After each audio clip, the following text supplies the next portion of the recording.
In this video, I'm revisiting the Vendée Globe monohull yacht race around the world.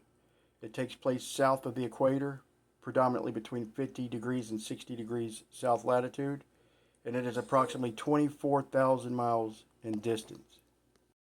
The world record is 74 days and 10 hours. It takes usually between like 80 days to 110 days. This is the winner of last Vendée Globe, Yannick Bestaven, and he didn't even cross first. He crossed the finish line third, but he got 10 hours and 15 minutes awarded for search and rescue. There was some controversy in this, and the guy who was in first was like 90 miles from the finish line. After racing around the entire world, crashes into a boat. His alarm didn't go off on his radar. But the point in all this is to show that if you can go back and look at this story, but he was sleeping doing approximately 20 miles per hour. So these guys don't take breaks. They're always cruising. They're always getting it. So in a previous video, I showed the 24-hour distance records in the northern and southern hemisphere to compare them. So I'm revisiting that. And I picked the 24-hour distance in the yacht races because you figure in all the decades, with all the different boats in every ocean, and all the days, we should get some resemblance of consistency. So I made a prediction before looking this information up, and I predicted that just like pretty much everything else I looked up in the South, indicating longer distances, I predicted that the 24-hour world record times will be slower and they'll be near continents. And the reason I said the record will be near a continent in the South is because near continents, I don't think they can get away with fudging the numbers as much. They would have to fudge the numbers out in the middle of the ocean, the Pacific namely. So if they're traveling a further distance, they're going to register a lower speed because speed is distance over time. It's cut and dry.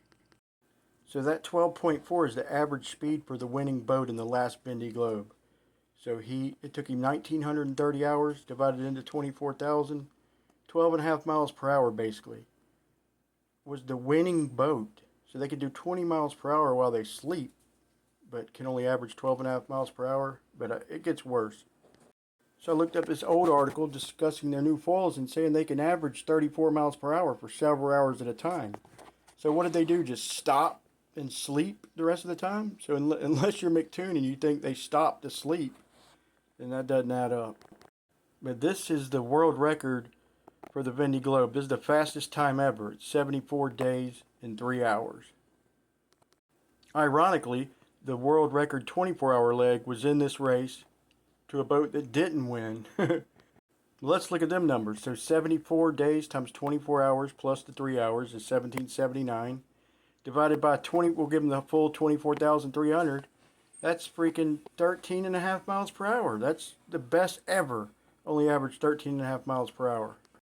So let's look at the world records. So Alex Thompson, which I'll show in a minute, I'll show the boat, sets the 24-hour record. He goes 536 miles, which is barely 22 miles per hour. And that's the world record 24-hour leg, period. And now in the North Atlantic race, the Comanche goes freaking almost 30 miles per hour, goes 711 miles. That's almost 200 miles difference. That's a big difference. So let's take a look at that boat during the race where he broke the 711 mile record. And then we'll look at the one in the South. The North Atlantic on day 2 of the Rolex Transatlantic race. Pretty balmy out here. We're trucking along, we're posting good numbers. We're still working hard and chipping away on Rambler. She's about 25 miles straight behind us. We've been jibing downwind to get around this ice gate. Pretty good numbers as you can see. So that was pretty fast, but it wasn't that fast. But this is Alex Thompson, the guy who broke the record in the Vendée Globe for the 536 miles. Let's hear what he has to say, and then we'll take a look at his boat during the race. The day I broke the record, which was not great record-breaking conditions. The day I broke the record, which was not great record-breaking conditions. So he just was talking about the day he broke the record, which was not great record-breaking conditions. But look at this boat. He's flying, dude. That is booking. That's way faster than the 711 mile. That's the 536 mile boat. And before I showed you the 711 mile boat, that boat is booking. And there's other ones in the south I've showed in other videos. They all seem to be booking. This might be the craziest anomaly. Okay, try and listen past the translator. I'll explain in a minute. Ces gens le calment, qui s'en tirent le mieux. Son option sud lui a permis de revenir une trentaine de milles de Yaneliès et surtout de reprendre une place et une bonne centaine de milles sur Jean-Pierre qui lui avait choisi de passer par le détroit de Basse, filmé. So the leader tried to cut up north to cut through the Bass Strait to catch some good winds, and he added 500 miles to his race. So remember, on a globe, if you go north toward the equator, you're going further. So he added 500 miles, but he wound up getting bad winds, and he lost 100 miles to the second place. The second place guy gained 100 miles on him. Think about that for a second. So if he went 500 extra miles, then the other boats could have just stopped, and he traveled his 500 miles, and then they're right back where they started. If he went 500 miles further than the second place boat, and the second place boat only gained 100 miles on him, then the second place boat could have basically just traveled 100 miles and parked and just take a break while the leader's doing his 500 extra miles. But now let's figure it out if the second place boat just had a regular run of about 400 miles for the day, which is pretty standard for these boats in a 24-hour leg. Then the leader would have had to have done 800 miles. Let's just say the second place boat did a pitiful 200 miles. Then the leader would have had to have done 600 miles, which beats Alex Thompson's record by quite a bit, much less the 800 miles. Remember, they're stuck with these numbers.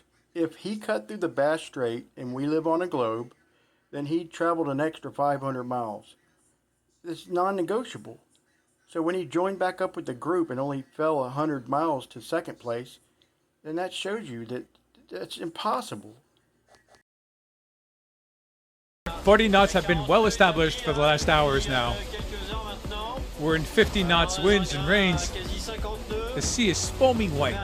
It's beautiful and stressful at the same time. Hope we'll see the end of this in the next 24 hours. So this man's averaged 46 miles per hour plus for the last however many hours, and he's hoping it lets off within the next 24 hours. If he just maintains that speed for 12 hours, he smashes Alex Thompson's 24-hour record. And on screen is another boat in the Vendée Globe. And you'll just never convince me that the winning speed for the winner is barely over 12 miles an hour. But thank you for watching.